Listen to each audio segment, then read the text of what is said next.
bahwa berdasarkan keterangan saksi, keterangan ahli, surat petunjuk, keterangan terdakwa, dan dihubungkan dengan barang bukti yang satu sama lainnya saling berhubungan, pengadilan memperoleh fakta-fakta hukum sebagai berikut. Bahwa pada hari Selasa tanggal 27 September 2016 sekira pukul 8.30 waktu Indonesia Barat, terdakwa selaku Gubernur DKI Jakarta periode tahun 2014-2017 mengadakan kunjungan kerja di tempat pelelangan ikan atau TPI Pulau Pramuka, Kelurahan Pulau Panggang, Kecamatan Pulau Seribu Selatan, Kabupaten Administrasi Kepulauan Seribu, Provinsi DKI Jakarta, dalam program kerjasama Pemprov DKI Jakarta dengan Sekolah Tinggi Perikanan atau STP. Pada kegiatan tersebut, terdakwa berpidato menyampaikan sambutannya di hadapan para nelayan, masyarakat, serta aparat setempat yang kira-kira berjumlah 100 orang lebih. Materi pidato yang disampaikan oleh terdakwa antara lain tentang program budidaya ikan kerapu. Selain itu, terdakwa juga mengucapkan, "Jadi saya ingin cerita ini supaya Bapak Ibu semangat. Jadi gak usah pikirin, nanti kalau gak kepilih pasti Ahok programnya bubar. Enggak, saya sampai Oktober 2017. Jadi jangan percaya sama orang. Kan bisa aja dalam hati kecil Bapak Ibu gak bisa pilih saya, ya kan? Dibohongi pakai surat Al-Maidah ayat 51, macam-macam itu hak Bapak Ibu, ya.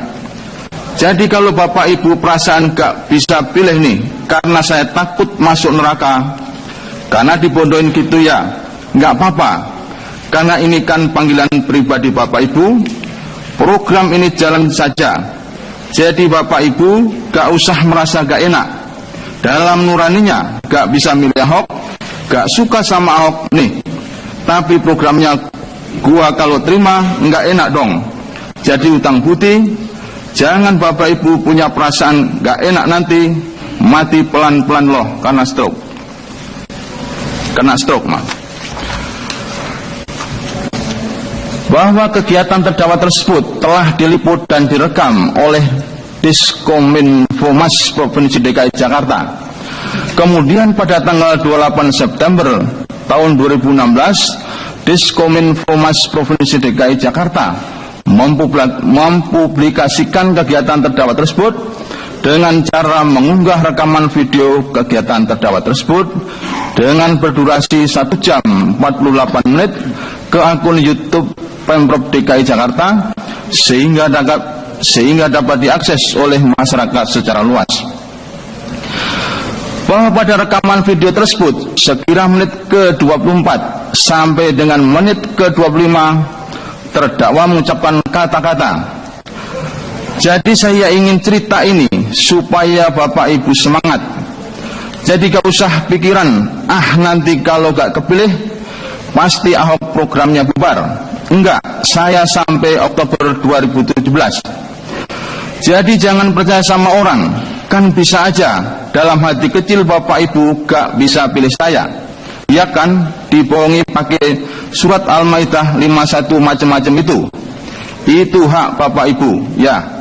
Jadi kalau Bapak Ibu perasaan gak bisa pilih nih karena saya takut masuk neraka karena dibodohin gitu ya, gak apa-apa. Karena ini kan panggilan pribadi Bapak Ibu. Program ini jalan saja. Jadi Bapak Ibu gak usah merasa gak enak.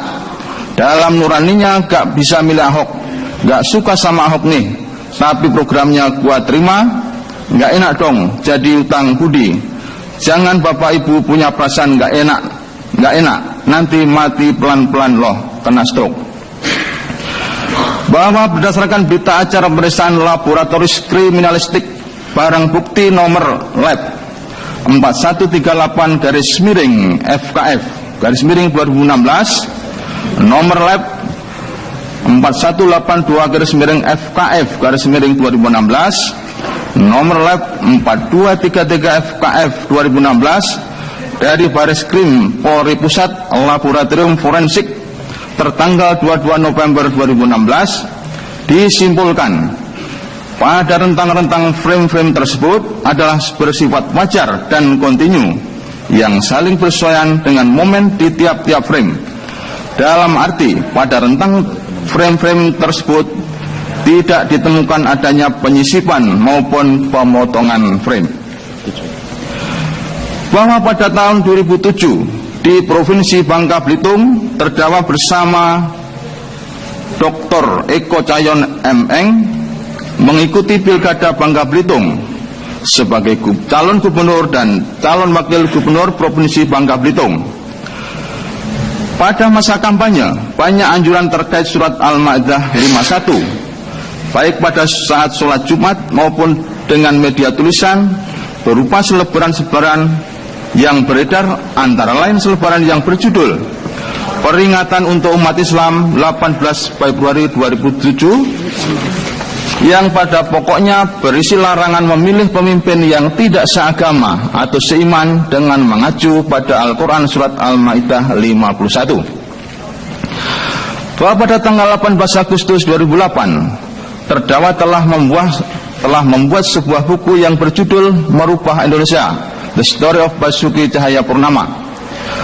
Pada halaman 40 buku tersebut terdakwa menulis, selama karir politik saya, dari mendaftarkan diri menjadi anggota partai baru, menjadi ketua cabang, melakukan verifikasi, sampai mengikuti pemilu, kampanye pemilihan bupati, bahkan sampai gubernur, ada ayat yang sama yang saya begitu kenal digunakan untuk memecah belah rakyat dengan tujuan meluluskan jalan meraih puncak kekuasaan oknum yang kerasukan roh kolonialisme.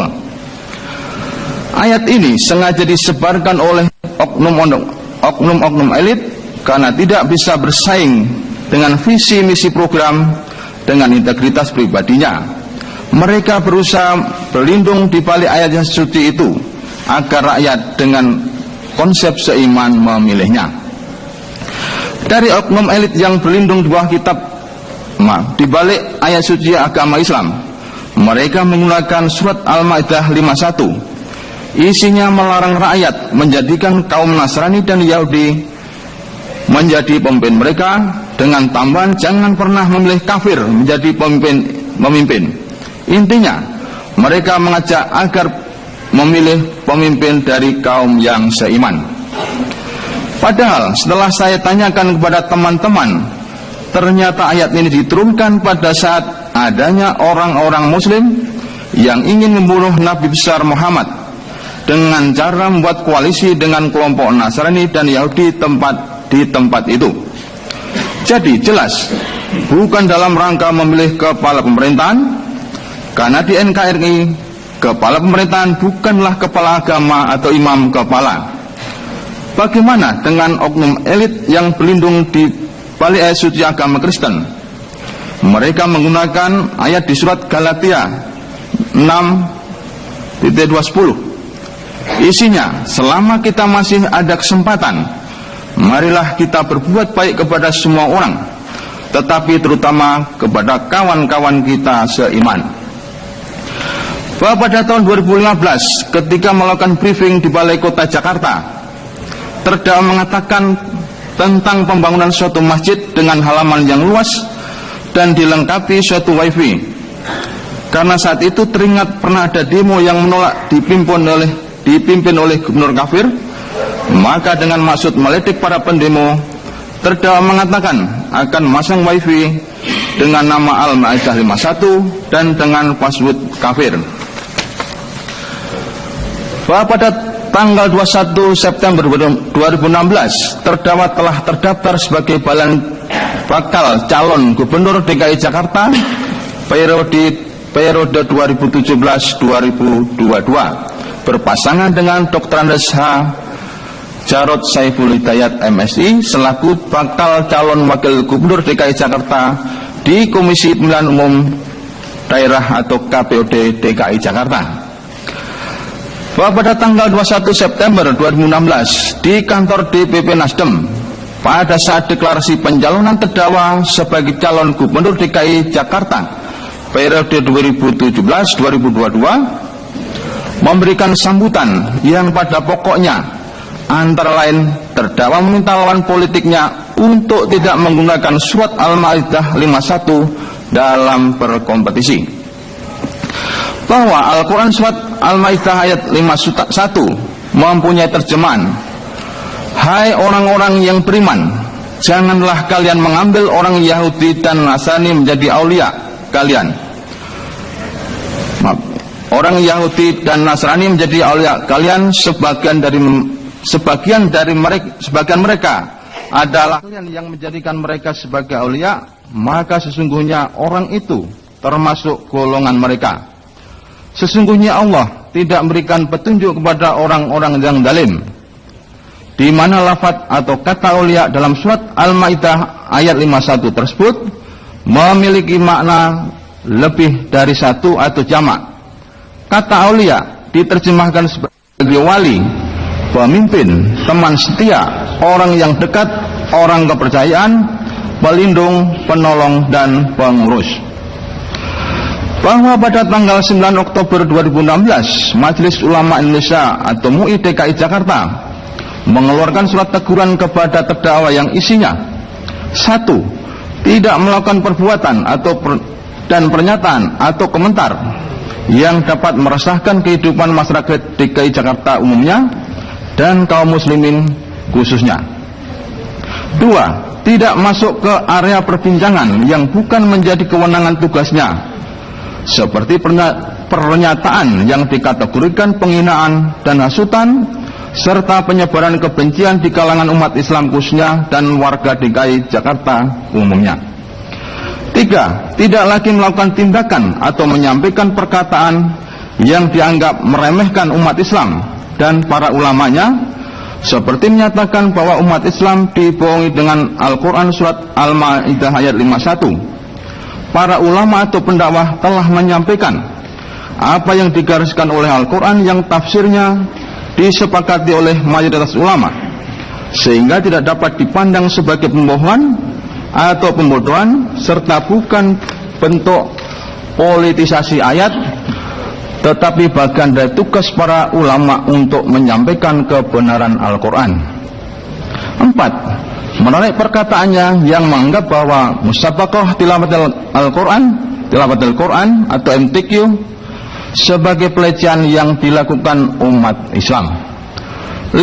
Agar saudara gubernur lebih fokus pada tugas utama yang diembannya untuk memajukan kota DKI Jakarta dan meningkatkan kesejahteraan warga DKI Jakarta jasmaniah maupun rohaniahnya. Bahwa pada tanggal 11 Oktober 2016 Majelis Ulama Indonesia mengeluarkan pendapat dan sikap keagamaan Majelis Ulama Indonesia nomor /Cap/A_A_MUI /10 Romawi /2016 yang berbunyi: sehubungan dengan pernyataan Gubernur Provinsi DKI Jakarta Basuki Cahayapurnama di Kepulauan Seribu pada hari Selasa tanggal 27 September 2016 yang antara lain menyatakan, jadi jangan percaya sama orang, kan bisa saja dalam hati kecil Bapak Ibu gak bisa pilih saya, ya kan dibohongi pakai surat Al-Maidah 51 macam-macam itu hak Bapak Ibu. Jadi Bapak